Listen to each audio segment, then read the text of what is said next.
Hello everyone, my name is Sunita and we are dealing with lesson number 15, Strategic Implementation and Control. And this is part 3 and last part of this chapter. And the first topic for today is Strategic Control. So what is Strategic Control?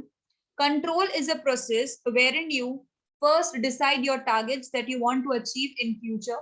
You make a plan, you implement the plan that will help you to realize your objective. After implementation, you check your results and compare those results with your decided targets. And if there is gap between your actual performance and your desired results, you take corrective actions. This entire process is known as strategic control process. So it is part of strategic management, and this process helps organization to ensure that whatever activities the organization is doing are leading it towards the decided objectives. And this process involves monitoring of your plans, your activities, your results to ensure that you are moving towards the decided goal. And if there are gaps, this process acts as a warning signal. You can diagnose your results and take appropriate actions and make certain adjustments in your implementation methods or maybe in plan itself. So all these kind of changes that you are making will help you to improve your performance. This process helps you to learn from your own mistakes. You find out the mistakes, you find out the gap, you find out the causes of the problem, causes of the gap, and finally you make certain adjustments which help you to improve your future performance. So strategic management basically comprises of two steps: evaluation and control. So this process comprises of two steps: evaluation and control, and both are basically connected together. Now, application of strategic control in any organization. So control process basically help you to translate your aims into your action. You translate your aims into action, and this process help you to ensure that all the actions that you are taking are going towards the decided goal. This process help you to check the effectiveness of your plans, effectiveness of your actions that you are doing. So an effective strategic control process ensure that the organization is moving towards the right things. The actions that they are taking are in the right direction. You can check various methods that you are employing for achieving those goals.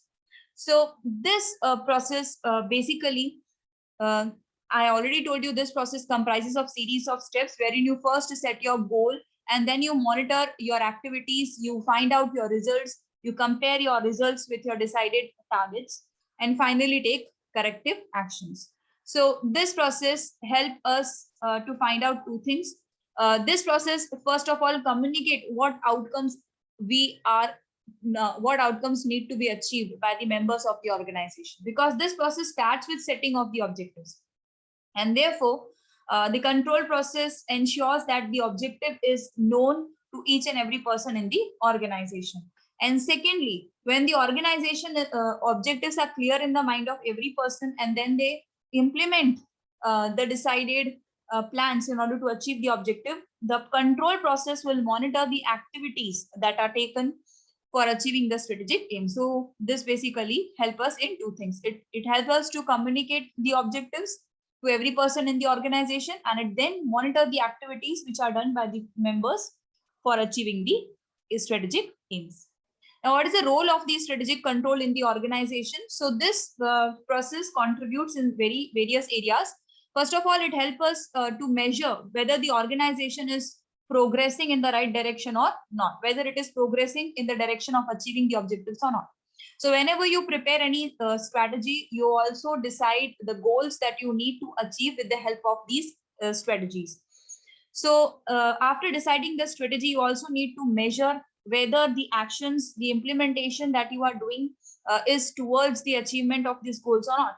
And this measurement of the progress is part of your control process. And if you find that the progress is not in the right direction, you can take appropriate decisions. Now we measure the organization progress at two times: at the time of implementing the strategy and also after the strategy is implemented. And this is done to ensure that remedial actions can be taken at right time. Not much time is wasted. We want to take remedial actions at the right time, and therefore we evaluate our progress at 2 points: at the time when we are implementing and after the implementation is done. This process provides feedback for the future actions. As I already told you, this process gives us inputs for adjusting our plans and adjusting our actions that we are taking. So if we find out that our aims are or our goals are not achieved, we'll find out the causes of the problems as to why we are not reaching our goals. On the basis of that feedback, we will take necessary steps in order to adjust wherever the issues are. So the organization take the strategic action, implement the actions, observe the results in this process. You first of all, you implement the strategy and then you observe the results. And if you feel that your results are according to whatever you have planned, all the results you have achieved, then there is no need of taking any corrective action. You can repeat the same strategic actions in future also. So basically, control process help you to decide whether the actions need to be adapted, plans need to be adapted, or they can be continued in the same manner. This depends upon what results you got. If your actual results match your decided results, you can continue with the same plans and actions. And if they are not matching, if the results are not up to the mark, you have to take certain adaptive actions. This is all done on the basis of feedback that we get from the control process. And finally, we are able to link our performance with the rewards. See, every person in the organization is basically making efforts in order to achieve some rewards in return. So it is important that whenever after the control process, we realize that the members have made sufficient efforts and they have reached the goals. That means if we find that our desired goals and our actual results are actually matching, then it is important for the organization to give performance-based rewards to the members. So linking the performance-based reward is very important for motivating your people. If they are rewarded for what they have achieved, so they are motivated and then they tend to continue with the same organization for years. So performance-based motivations are actually important than giving any other kind of reward which is not based upon performance. So if you reward the employee on the basis of the performance that they have done, it is actually a booster and it will help them to improve their performance in future also. So this is the role of your strategic control. Now we'll talk about various systems that will help us in strategic control. So strategic control operates in context of various organizational systems, and we'll look at some of these systems in detail. So the first system is information system. So control process actually works on the basis of information only. We need to get the right information about our goals, about our results, about the gaps in our performance. And on the basis of that information only we can take certain actions. We can, on the basis of that information only we can take adaptive actions. So it is important that every manager in the organization has sufficient information about what is the level of their performance, what are the standards of the organization, the goals, and whether they have been able to contribute enough towards the achievement of the organizational objective or not. So it is important to have the information system in place in any organization. So information system basically help the manager to get the right information at the right time. So whenever any manager is supplied with the proper information, he can take the appropriate action. The corrective actions that you need to take because of the deviations in the performance, the deviations arises when you are not able to reach your goal. So that kind of corrective action also depends upon the information provided to the manager. If proper information about the causes of the deviation is provided to the manager, then and then only they can take the corrective actions at right time. Then we have planning system. Now planning system is considered as base of the control system. So it is said that planning provides the entire spectrum on which control function is based. Planning basically acts as the basis of control because it is planning which decides the targets. Planning is a system wherein we decide our objectives. Objective act as standards in the control process. Planning directs the way in which people have to behave, all the activities that the organization members have to take. So planning and control system are said to be closely interlinked, and they are two important steps of strategic control process. And any organization should ensure that whatever actions they are taking in the organization is in proper consistency with the objectives that they have decided in the planning stage. So your performances and your actions should be in line with the objectives that you have set in the planning stage. And this is what controlling does. Controlling checks whether the actions taken in the organization are in accordance with the planning done in advance.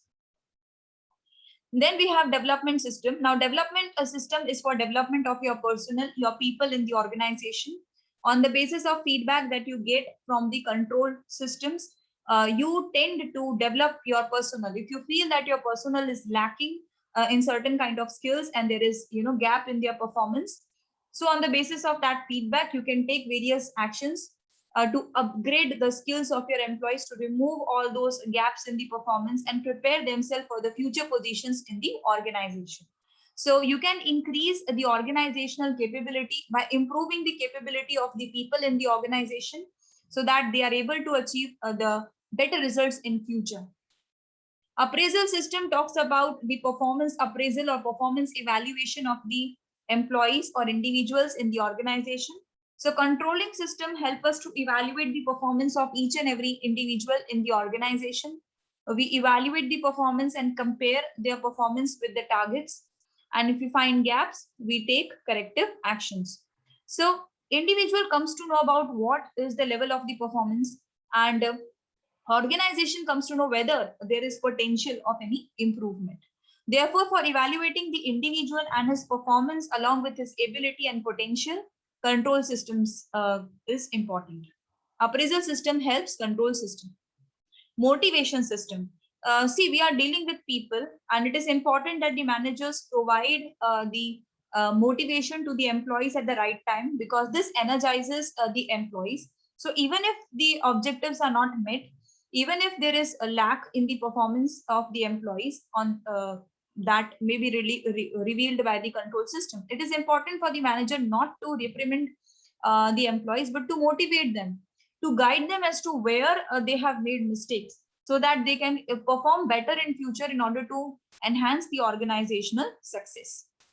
So all these are systems which act as a supporting system for the strategic control. We have information system which provide the information to the managers about a variety of the things on the basis of which they can take corrective actions and improvement actions.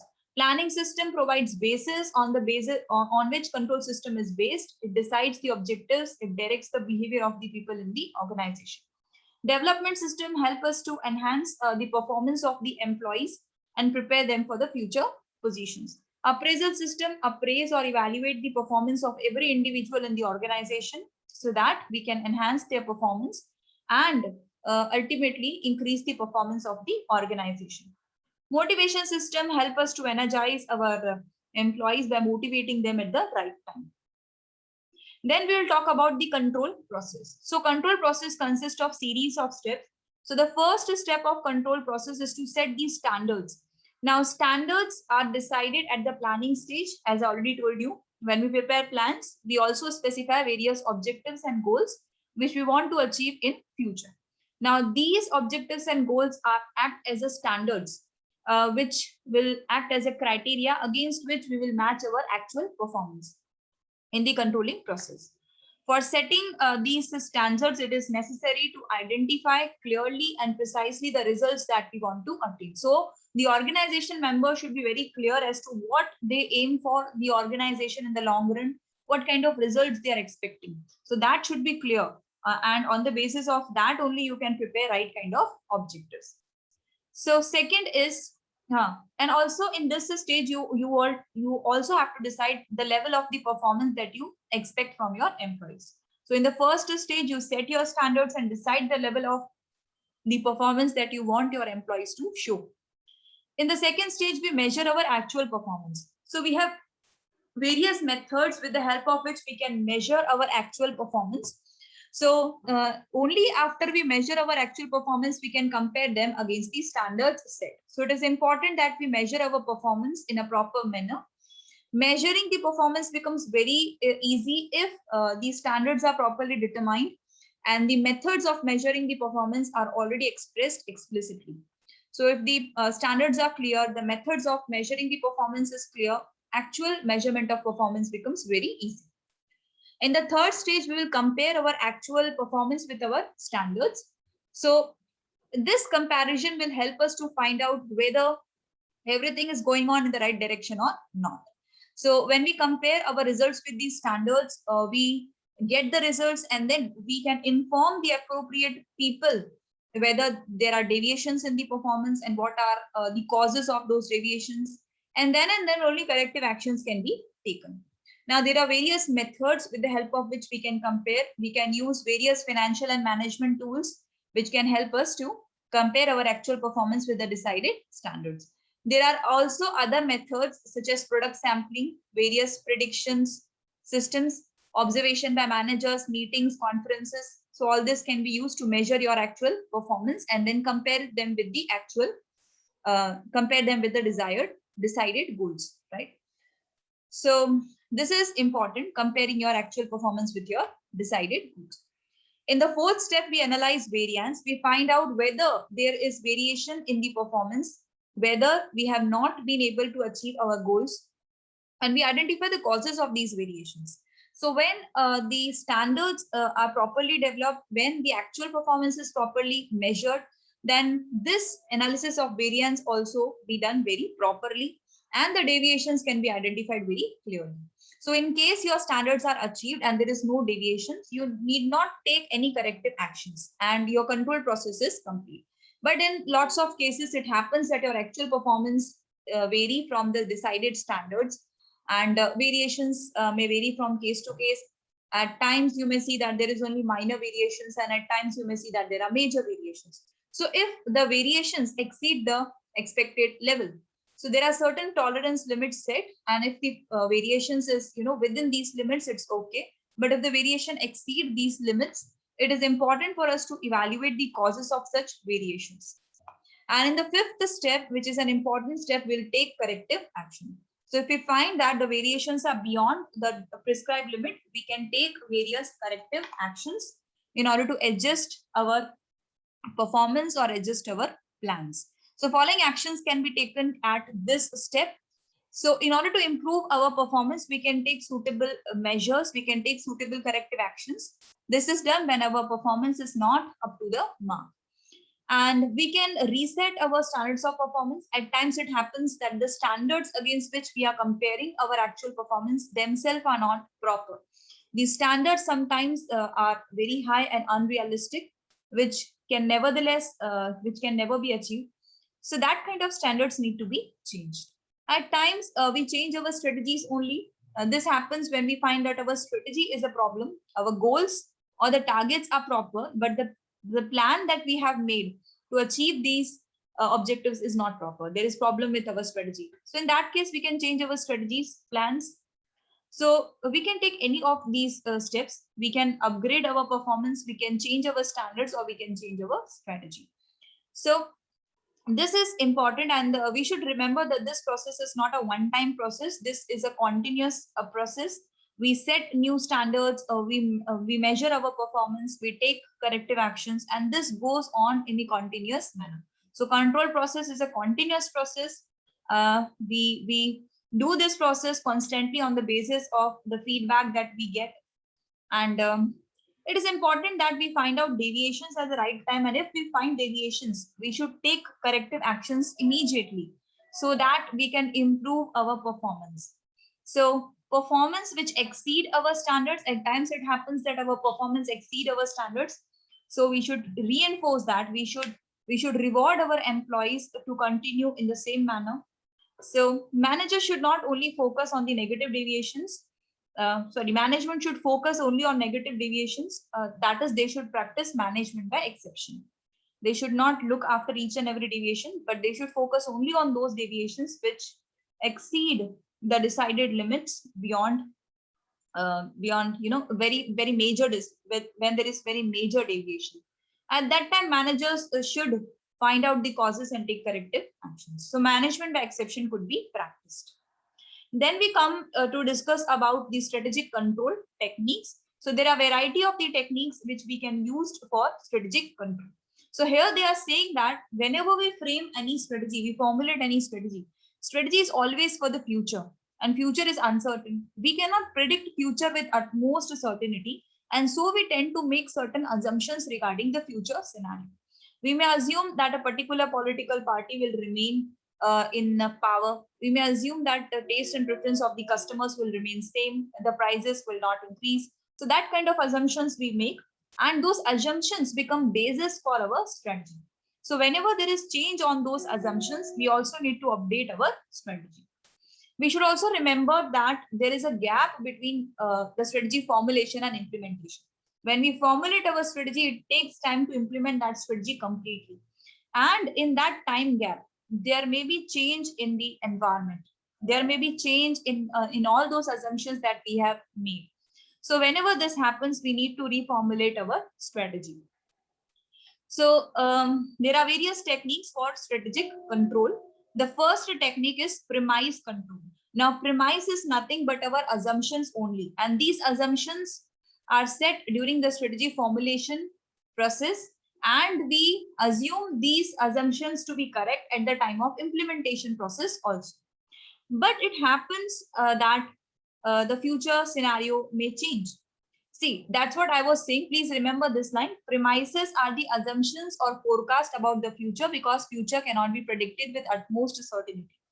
Now, premises or the assumptions that we make are usually regarding our environmental and industry conditions. There are various environmental factors that we know impact our organization. This includes fiscal factors, political, economic, social, environmental, legal. So all those factors.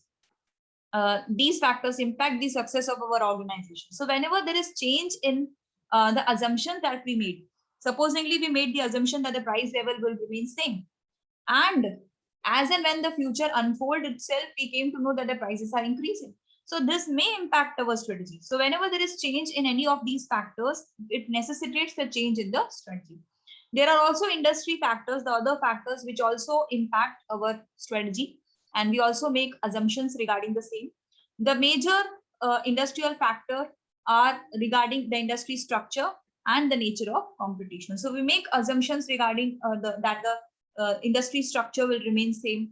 We make assumptions regarding the nature of competition. We assume that the level of competition at present will continue in future, but at times this does not happen. In future, it is possible that the level of competition increase or decrease, and that may impact our strategy. So all I need to explain you over here is that premises are nothing but assumptions. It is important for us to evaluate or check these assumptions from time to time, because they serve as the basis for our strategy. We'll check all these assumptions time to time and ensure that these assumptions are valid. And if these assumptions are valid, it is okay. But if they are not valid anymore because of changes in the environmental and industry conditions, it is important for us to reframe our strategy. For effective premise control, an organization must take the following measures. First of all, they should identify the key premises or the important assumptions which are important for the strategic implementation. They should identify the people who are likely to have the relevant information regarding these assumptions or premises, and these people should be entrusted with the responsibility of monitoring or checking these assumptions from time to time. And these people should identify the trigger point. That means they should identify whether there is a change in these premises, whether there is change in the assumptions. And if it is, they should tell the management that there is need of change in strategy also. So these are the 3 steps of premise control. Then we look at the second point, which is strategic momentum control. Now, strategic momentum control is suitable for those organizations which work in a relatively stable environment, where the environment is not fast changing. And the assumptions that they have made in the strategy formulation stage, they are very sure that it will continue for long time. The assumptions won't change. And even if there is change in the environmental factors, the organization knows that the change is gradual, it is not sudden, and all those changes can also be predicted with utmost certainty. So when the organization work in a very stable and predictable environment, they will opt for strategic momentum control. And to ensure the control in this kind of environment, they can opt for any of these 3 approaches. They can set the responsibility control centers. Now, responsibility control centers are created on the basis of control criteria. So if organization want to control or check the revenues, it will create revenue center. If it want to check the expenses, it will make expense center. Similarly, profit centers and investment center. So please remember there are 4 responsibility centers and it may come in your MCQ. And this is one of the approach of strategic momentum control. Revenue centers, expense center, profit center, and investment center. So these centers or units are set. There is a manager who is responsible for the working of these units, and they would be responsible for time to time checking whether the revenues, supposingly we have manager of revenue center, so that manager would be responsible for checking from time to time whether the revenue targets are achieved or not, and if not, they will take corrective action. So that is the sense of making responsibility center. They act as independent units, and we allot a manager who will be responsible for checking whether the targets are achieved or not. Then there is one more thing, we can opt for underlining success factors. Now, underlining success factor or key success factors are those factors which is important for any organization to work upon. There are some factors which can create a difference between the success or failure of any organization. For example, if you are in a restaurant business, there are few success factors that you need to work upon. You need to provide good quality of food at reasonable prices. You need to offer variety. You need to offer good ambience. So these are some factors which you need to work upon. So the organization can focus continuously on these success factors. They should time to time check whether the success factors which are important, they are working upon it or not, and whether the desired results in these factors is achieved or not. Then generic strategy. Now, generic strategy is a kind of a strategic control approach, which is based on the assumption that the organization strategy should be comparable with the strategy of the others in the industry. So the organization matches its strategy and its result with that of the competitor. And if they find that there are gaps, they'll take corrective action. So that is what are the 3 approaches of strategic momentum control. Now, the third is strategic leap control. This kind of control is useful for the organization that operate in a relatively unstable environment. So if the environment of the organization is very unstable and turbulent, time to time changes, so it is very much understood that the assumptions on which the strategy was based will definitely change. So when the environment is unstable, every now and then there are multiple changes in the environment, and it is important for the organization to cope up with these environmental changes. So in that case, the organization uses strategic leap control, which has following 3 approaches or techniques. First is strategic issue management. So in this approach, organization identifies the various issues that the organization is facing. It can be various threats in the environment or weakness in the internal environment. It assesses the impact of all those threatening factors on the working of the organization. And then it tries to manage these issues with the help of its experience, with the help of the feedback of the control system. And organization also try to avoid the adverse impact of these factors on the working of its environment, on the working of its of organization, right? And there are certain environmental factors which occur suddenly. So there are certain times the environmental factors changes without giving any warning. So that also becomes an issue which is to be dealt by the management. So whenever that kind of sudden changes occurs, management analyze what are the causes of those changes and what is the impact of those sudden changes on the working of the environment. And they try to minimize the negative impact of that sudden change on the working of the organization. Strategic field analysis is the another approach. Herein, the organization examines the nature and extent of the synergies that can be developed in the changing environment. That is, the organization tries to analyze the environmental factors and it tries to find out whether there are any opportunities in the environment, whether there is any strength in the internal environment, and it tries to take the maximum benefit of all those opportunities and strength. So in the strategic field analysis, we focus on all the positivities of the environmental changes and we try to take the maximum benefit of those changes. Systems modeling. And system modeling is basically a simulated technique. So herein you try to find out the impact of any decision on the organization working with the help of computers. So you try to change environmental factors one by one, and then see the impact of those changes on the results of the environment. And everything is done on computer. It is a kind of a simulated kind of a thing that is created, and then we see what would be the impact of changes in the environmental factors on the working of the environment, and how the organization will fight against all those negative impact. So this is basically a simulated technique where various environmental scenarios are created, analyzed on simulated basis, computer basis, right?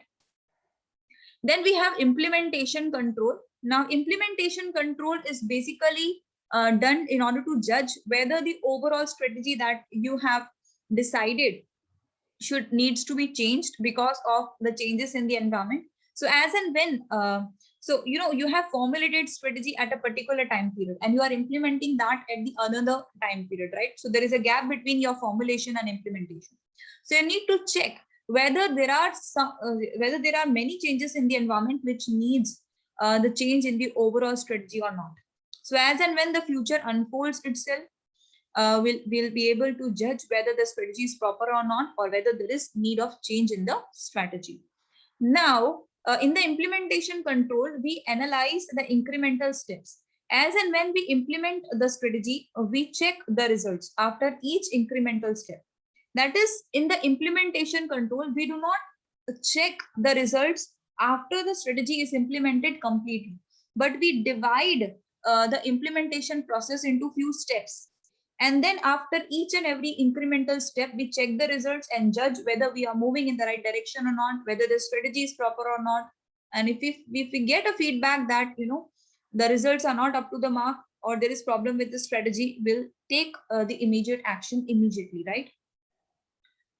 So this is what we do in the implementation control. And to do this, we have two important methods. We can opt for strategic thirst or we can opt for milestone review. And what is strategic thirst? It is nothing but the projects. Thirst is nothing but the projects. So at times what happens, we implement the strategy by dividing the entire strategy into some short projects. So if you wanted to achieve, the double sale, if the organization wants to double the sale in 5 years, so it will divide this objective into maybe yearly project. So it may divide this into 5 yearly projects: first year, second year, third year, fourth year, like that. And they can set the objectives for each and every year. And that way, after completing 1 year, they'll check the results. They'll check whether they are moving in the right direction, whether everything is proper or there is need of change. So in monitoring thirst, what we do, we implement the strategy by dividing the entire strategy into small steps, small projects. And then after implementing each and every project, we get the information about the results and we decide about the future actions. In milestone review, we also do the same thing, but herein we will again divide our entire strategy into some segments, and these segments, you get variety of options in milestone review. You can divide your entire strategy on the basis of some crucial events. You can say that after, supposingly, you want to establish a company, and then you can divide the process of establishing the company into some events. First event could be, selecting a name. Then you can apply to the registrar after selecting the name and objective. Then third event could be when the registrar has approved. Then you will make necessary documents and file further forms. So there are some steps, right? So after each and every step or after each and every event, you would check whether you are progressing in the right direction or not. And similarly, you can divide your strategy on the basis of resource allocation. So after each time you make investment, you will check whether everything is going according to the plan or not. And you can also divide according to the time. So after completing 5 months, after completing 10 months, after completing 12 months, you can check. That way you can divide your entire strategy on the basis of time.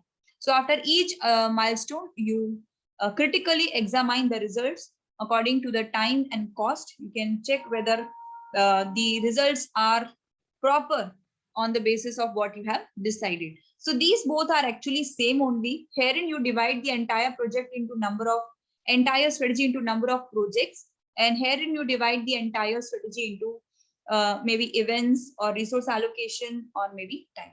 And then after completing each and every project or after achieving each and every milestone, you check your results, get feedback and decide about future. Then the fifth thing that we have is strategic surveillance. Now, please remember that strategic surveillance is a non-focused control. Herein also we try to find out, what changes have occurred in the environment, but we are not doing it deliberately. That means what? In strategic surveillance, we just survey our environment in a non-focused manner. Supposedly you are reading a newspaper, or you are having a meeting with your colleagues, or you are attending any business seminar. And while doing all those routine stuffs, you get some information that may become very useful for you to decide whether your strategy is proper or not. So I hope you understand that in strategic surveillance, we are not deliberately checking the environment. We are not deliberately trying to find out the important information, but everything is done in an unfocused manner. We are doing something, and while doing that process, we are getting the unexpected information that may be very important for us to decide about the future. So that is what is strategic surveillance. It is an unfocused control, and it is designed to find out those events which occur inside and outside the organization, which can be very threatening for the implementation of your strategy. And so the idea behind the strategic surveillance is a kind of a general monitoring. You are not doing focused monitoring. You are just generally monitoring your environment. You are using multiple sources. As I already told you, you may read newspaper, magazine, talk to your colleagues, attend seminars, and all this can help you to reveal the unexpected information. Special alert control. Now, this kind of control is done when there are sudden changes in the environment which could not be predicted or found out on the basis of any kind of surveillance, whether focused or unfocused. So there are certain changes that happen suddenly. The government bought demonetization. That was a sudden announcement. Or there are any natural calamities, or there is attack of one country on the another. All these definitely impacts your business operations too, but this cannot be predicted in advance. But when this happens, it is important for the organization to check its impact on the strategy and take remedial actions if requires, right? So special alert control focuses on all those major events such as technological invention, regional disturbances, or the action by one country on the another, and all those which cannot be predicted in advance. So this happens suddenly, and their impact need to be reassessed, and then you have to modify your strategy accordingly. So all these were the type of, or the methods of, or the techniques of your strategic control. I hope you understood. Then we have employees' response to control. So employees, whenever the control processes are done in the organization, it triggers the human behavior, and humans can behave, or your employees can behave either in a positive way or in a negative way. Now, when your employees' reactions would be positive. Now, first of all, we need to understand what is a positive reaction to the control process. So when your organizational employees voluntarily accept the results of the control process, when they accept that they have to do something in order to change the current positions, that means you're not forcing anything upon them. They are ready to be part of the control process. They are ready to be part of the corrective actions that you will take on the basis of feedback. They accept. So that is a kind of the positive reaction. And this happens only when the two conditions are there. So positive reactions occur when the results are accepted by the employees. They are ready to accept the results. And when the results are directly measured, they know the process of measuring the results and they accept that process. So when everything is transparent to the employees will definitely accept the control process and they will give the positive reaction. And positive reactions can also be bought when the employees are part of the control process, when they are the part of setting standards, comparison, and that way they are part of each and every step of the control process. So then they would feel valued. They will feel that they are taking their own decisions and they'll not challenge it. So if you want to get positive reactions from your employees to the control process, if you want them to accept, everything should be transparent and they should be part of the control process. Negative reactions mostly occur when the organizational employees are, fudging the records. They are trying to sabotage the records in order to distort the performance measurements. If they want to, show that the results are in their favor, they can take various illegal or the unwanted methods, like they will make false records in order to show that their performance is up to the mark. This mostly happens when the organizational employees do not take any part in the control process. They do not take part in setting these standards, and also they do not understand the importance of the control. They do not understand that controlling is not the process wherein they are to be scolded for not achieving the results. It is a positive process which actually helps each and every person in the organization to improve. Controlling gives us chance to learn from our own mistakes. And if this is not understood by the organization employees, then basically they will give negative reactions. Now, control systems should not focus on the short-term results. They should definitely focus on the long-term results. So in short term, if you decide not to replace your machinery in order to save your funds at present, this will decline the long-term profitability of the organization.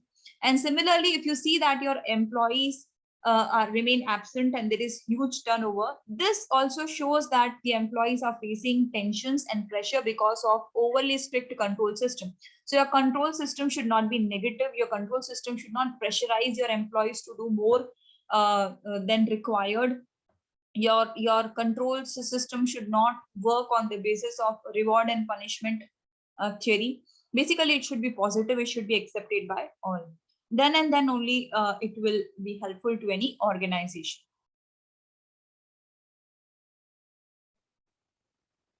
Now, the next important answer for today's discussion is balance scorecard. Now, this is a tool which have been developed by Robert Kaplan and David Norton. So the two authors of these tools are Robert Kaplan and David Norton. And these two are from Harvard Business Schools. And these two people observed that most of the organization frame the objectives in financial terms. So basically, the objectives of most of the organization are from financial perspectives, such as increase in sales, increase in profits, return on investments. So everything is in numbers. The organization do not focus on the non-financial strategic objectives, which are important to boost the financial performance.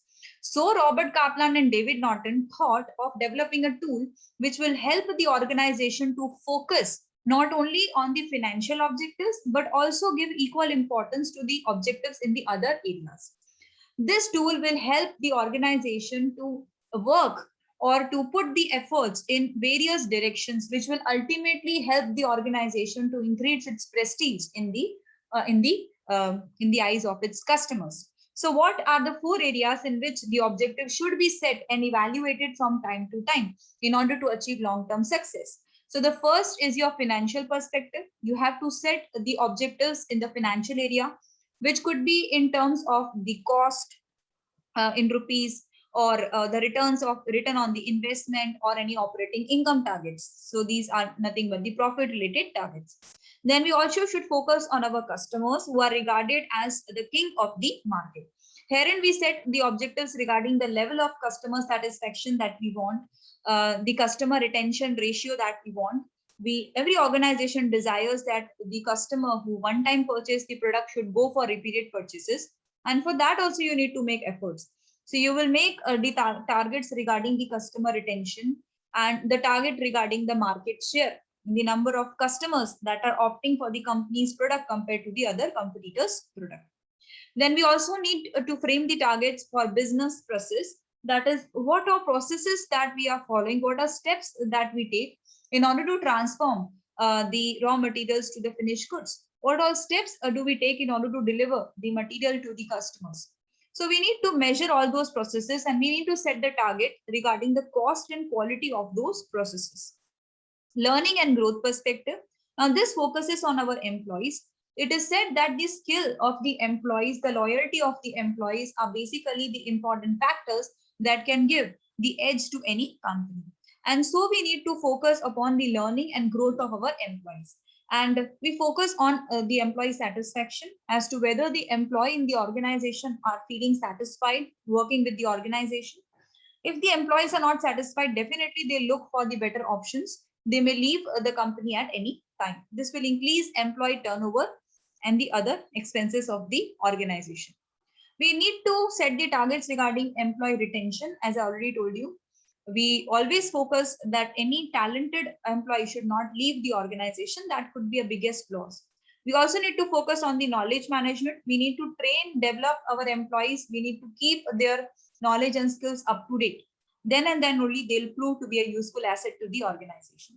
So we should also understand that all the four factors or all the four perspectives are interrelated and they impact each other. They are not working independently. So any business organization should combine these factors together and set the objectives accordingly. Now, this all the targets that we prepare are prepared by keeping into mind the vision and strategy of the organization. So any objective that we prepare is in line with our vision and strategy of the organization. So this is your balanced scorecard.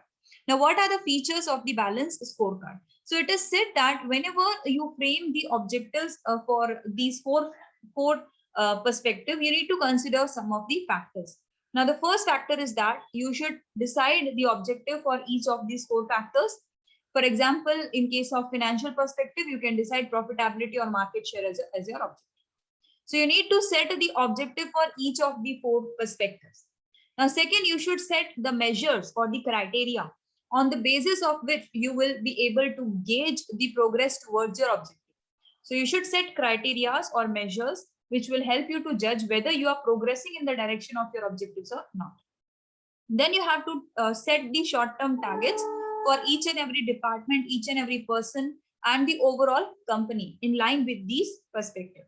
Now, the specific targets, and these are very specific, and when the targets are very specifically set for each and every person, each and every unit, department, or division of the organization, it gives them the right direction in which they have to put the efforts in order to ultimately realize the objectives set.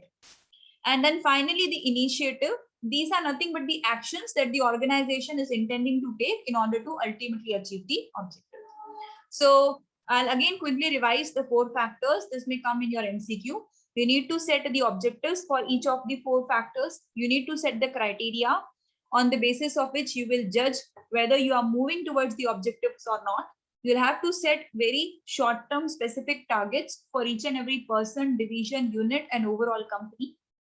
That will help you to move or that will help the employees to get a proper focus in which direction they have to put the efforts. And finally, the initiatives or actions that you will take in order to meet the objectives. And then we have to see balanced scorecard as a tool of strategic management. Now, this content you can read on your own. This is not very important. We'll see the need of balanced scorecard. What is the need of balanced scorecard in any organization? So there are some points that describe the need of the balanced scorecard. We'll just give it a read. Now, balanced scorecard is a tool which will help the organization to increase its focus towards the strategy and outcome. When you use balanced scorecard, you tend to focus on the various aspects of your strategy and the various areas in which you need to achieve your results. This will definitely help to improve the performance of the organization, because now the organization is not focusing on the single area, but on all the factors that have the impact on the organizational performance. It will align the workforce, because now when you use balanced scorecard, you communicate with your employees, you tell them the goals that you have set in all the four areas. This will provide the focus to the employees. They will get a right direction in which they have to work on day-to-day basis. The organization can identify the key drivers which will impact the future performance. So we can identify the key drivers in all the four areas. We can identify the key drivers of financial area, customer perspective, employees, and the other area. So we can identify the key drivers of all the four areas. Balanced scorecard, as I already told you, it increases the level of communication, because once the targets are set in each of the four areas, it is communicated to each and every person in the organization. And these objectives are always set keeping into mind the vision and the strategy of the organization. We can also prioritize the objectives we can also select the objectives on the basis of the criteria of balance scorecard. So the organization can decide which objectives to pick on the basis of different priority factors. So it is said that, as the name suggests, balance scorecard help us to keep the right balance of all the four components and the organization objectives and vision. So we do not only focus on the financial perspective, we focus on the other perspective itself. And so there is a proper balance between financial and non-financial perspectives, and also a balance between your objectives and your vision. So management these days prepare the objectives and all the four factors, and then they track the performance of all the four factors. And this provides the extensive review of whether the company is progressing or whether the company is limiting itself only to the financial values. When the organization focus on all the four factors, definitely its prestige in the market increases, its brand name in the market increases, its reputation increases in the eyes of the customers and its own workforce. So this is a simple tool which only says that the organization should frame the objectives in financial and non-financial area and not just focus only on the financial values. And when you do that, you'll definitely earn a lot in the long run.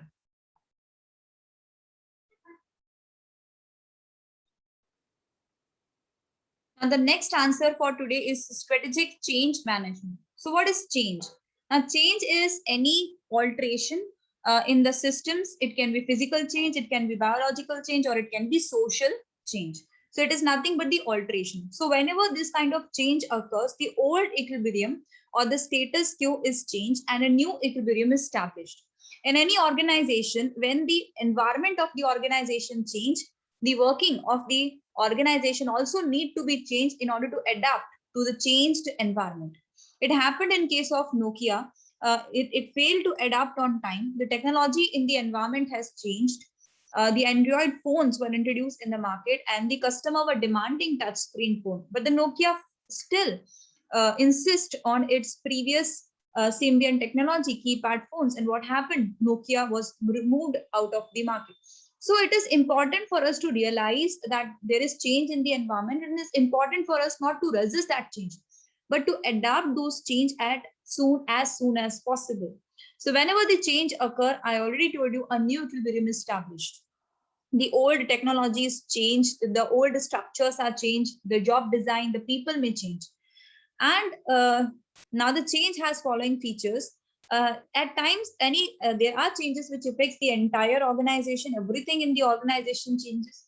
At times, it happens that the change occurs only in a small part of the organization. But as we know that every part of the organization is connected with the other part, and that's why a change in any part of the organization may disturb the old equilibrium and necessitating the change of the new equilibrium. So change may occur in any part of the organization, but it may impact the other parts and thereby requiring the development of new equilibrium.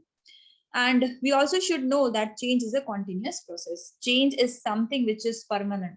I always tell you there is no thing which is as permanent as change.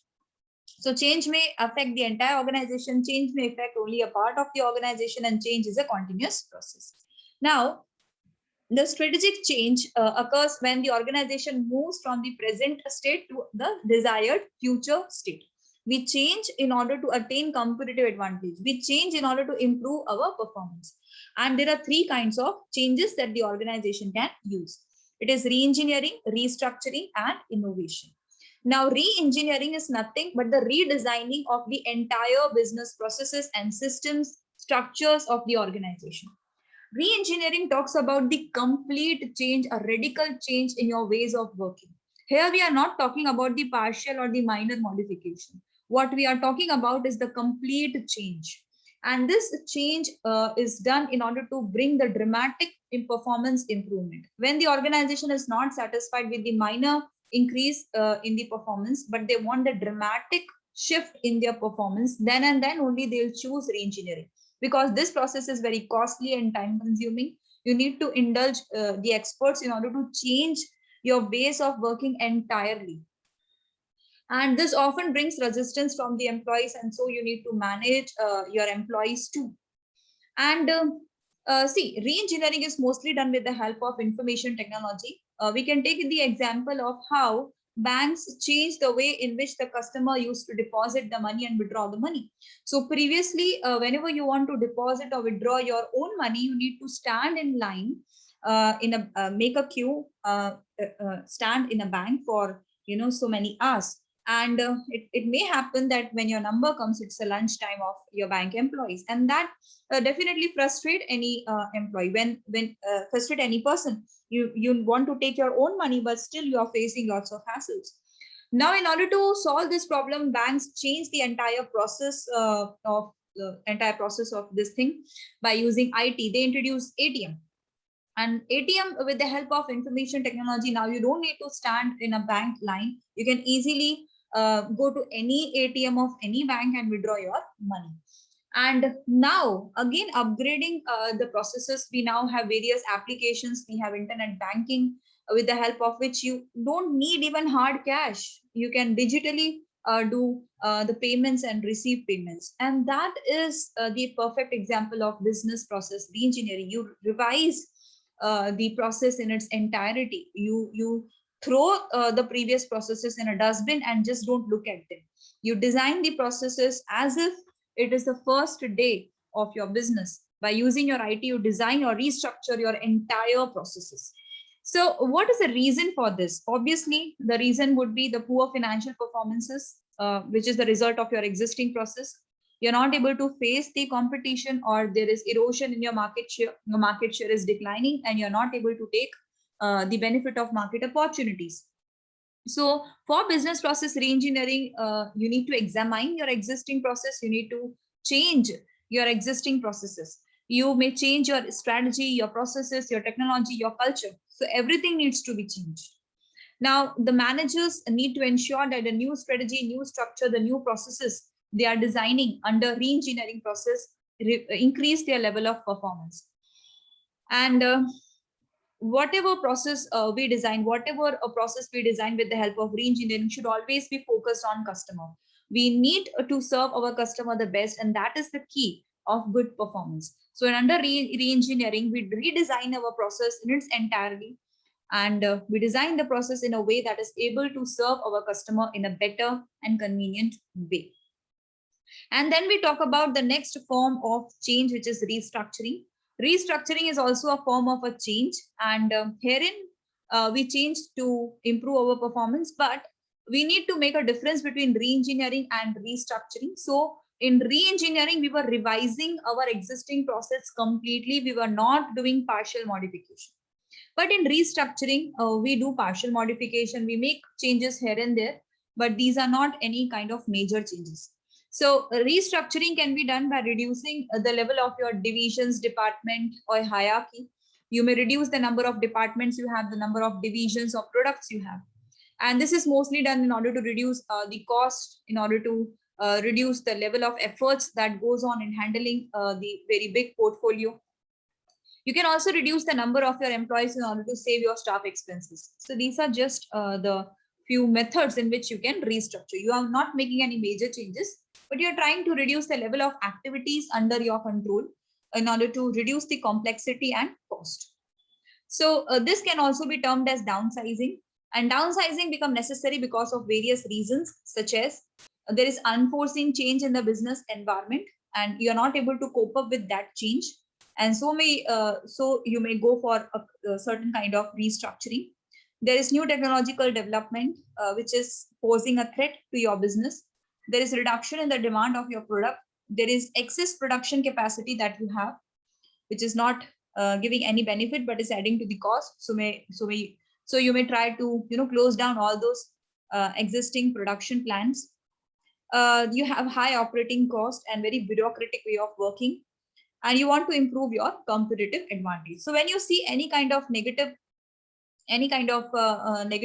in your environment or in your internal working, you may go for some kind of restructuring, some kind of partial modification here and there. And these two are just example of restructuring. And finally, the change comes with innovation. So innovation is the third way in which the organization change.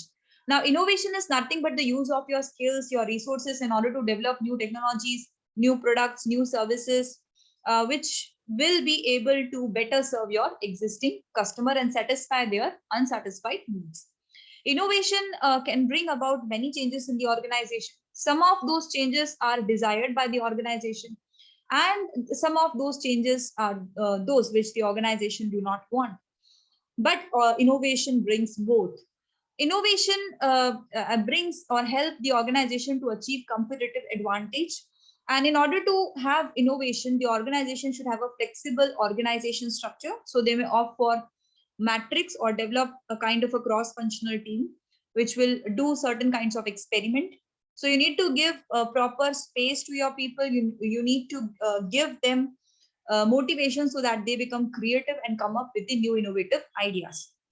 So these are the ways in which you can change. You can, change your entire processes completely. You can bring partial modification, which is restructuring, or you can come with new ideas and innovation.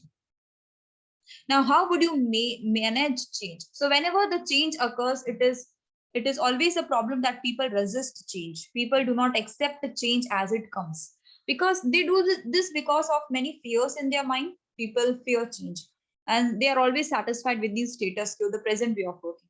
So in order to overcome this kind of resistance, you have various methods. Now, the first thing that you should do is educate and communicate your people as to what is the change and what is the necessity of the change. Change should never come as a shock to your people. They should be informed at the earliest. Else, because of misinformation, lack of information, rumors, the fears will increase and resistance level will increase. If you educate and communicate your staff on time, they will trust you, they will have confidence in your plans, and they'll respect the managers and the other employees. Participation. This is very important. Whenever you are trying to bring any change, the employees should become the part of the process. And when they are the part of the process, when they give the suggestions and opinions and their suggestions are accepted, they feel that the change is their own decisions. It is not imposed upon them, or it is their own decision. They realize that the change is must. So when the employees become the part of the process, they actually understand the need of the change, and they do not show any kind of resistance. They should be given the opportunity to participate in every process of change, and the final decision should be taken on consensus basis. The manager should always obtain the commitment from the employees regarding the change. The employees should show their commitment towards the process of change. Now, this commitment can be obtained in private from each and every individual, but it is better that the commitment should not be obtained in private, because it is seen that when the person commit in private, then they do not show much efforts in bringing about the change, and this kind of commitment produces fewer results compared to when the employees accept the change voluntarily and gives the commitment publicly. So you should try to obtain public commitment from your employees. Leadership. When the change comes, definitely there are lots of struggles in a way, lots of obstacles in a way, resistance of people. So you need a very effective leader. You need a transformational leader. Now, transformational leader is someone who can give personal reasons to the employees for the change. He actually gives personal reasons to the employees in a way. He tells them as to what the employees would gain because of change. He actually gives a kind of a speech which will definitely arouse motivation to the employees, and the employees will leave their resistance. The effective leader basically tries to manipulate the psychological moods of the employees. They psychologically impress them and persuade them about the need of the change. So the leader tries to bring the voluntarily acceptance from the employees by giving them personal reasons about how they will benefit, and that way he makes the employees accept the change without any resistance. Training and psychological counseling. So at times people resist, and so that's why it is important for the management to counsel them, to ask them about the reasons of the resistance, and if they have any fears, any question, that should be removed in a counseling session. And management can also instill some basic values in the minds of the employees after training and counseling. So people become very educated and familiar with the change after they go through psychological session. They can be taught the new skills, the new attitude, the new values, the new relationship in the psychological counseling session. So training and development help to prepare the employees for the change and make them accept the change and develop the right kind of attitude and skills which is needed for smoothly adapting the change.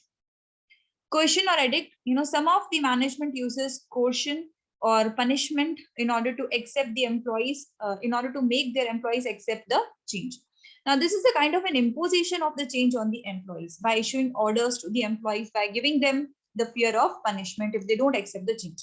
That means here the management is making explicit use of its power. Now, coercion is considered to be the least successful style of managing the change, but it becomes necessary to use coercion when the employees, when the organization is in the state of crisis or confusion. So when there is a stage of crisis, you cannot have enough time to talk to your employees or change their psychological mindset. So that during that time of crisis, when you do not have much time and also you do not trust the abilities of your employees, better is to give them directions and give them the fear of punishment, that if they do not do, they'll be punished that way. So this should be not used in a very normal situation, but only in the state of crisis and confusion. So these are different methods in which you can manage change. You should educate your employees and communicate them about the change and the need for the change at the outset. The employee should become the part of the process of change. You should obtain the commitment publicly from the employees. You need to have a proper leader who can transform the negative mindset of the employee to the positive and accepting mindset. You should train the employees and do psychological counseling in order to remove the negative feelings about the change, in order to develop the new skills and attitude in the employees. You can also use coercion. You can give the fear of punishment to the employees, give them orders and make use of your power to make employees accept the change, but this should be used only in limited circumstances. Now, the last answer of this chapter is leadership and its form. We only need to understand that there are two styles of leadership. One is classical leadership style and the other is modern leadership categories. You should cut this from here because this is not part of the classical leadership style. The classical leadership style was developed by Kurt Lewin, and he said that there are only three leadership styles. One is autocratic, second is democratic, and the third is laissez-faire. So in autocratic leadership, the leader uses his power, fear of punishment, give orders to the employees to accept his decisions.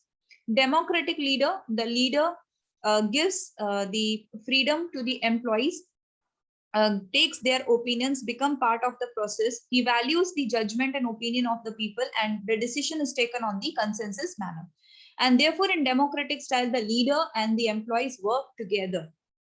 In the laissez-faire kind of the working, the leader is virtually absent. The leader is absent because the leader give the employees complete autonomy to do whatever they feel good, or whatever they feel like best in the situation. The leader is not even present to give guidance to the employees. So laissez-faire is the state of complete freedom where the employees take their own decisions and the leader is not there to guide or interfere in the decision making. So these are the three styles of leadership according to Lewin. Autocratic is a complete control over the employees. Democratic, you make a proper balance between control and freedom. And in laissez-faire, you give complete freedom to the employees and there is no point of control in it. And then we talk about the modern leadership style, which have been developed by psychologist Daniel Goleman. Please remember, the modern leadership style is developed by psychologist Daniel Goleman, and he developed the sixth kind of leadership style. And the sixth kind of leadership style was developed in his book, and the book was Primal Leadership. Please remember these details. This can come in your examination. So modern leadership style was developed by Daniel Goleman. There are 6 leadership style, and this leadership style have been discussed in detail in his book Primal Leadership. And what are the 6 leadership style? Are visionary, coaching, affiliative, democratic, pace setting, and commanding. Just remember these head points, and you may not read the content. Just remember the head point. The 6 leadership style are visionary, coaching, affiliative, democratic, pace setting, and commanding. And it is also said that a single leader can use any of these 6 style according to the situation. So the leadership style is not same. It varies according to situation. So that is all about this chapter. Thank you.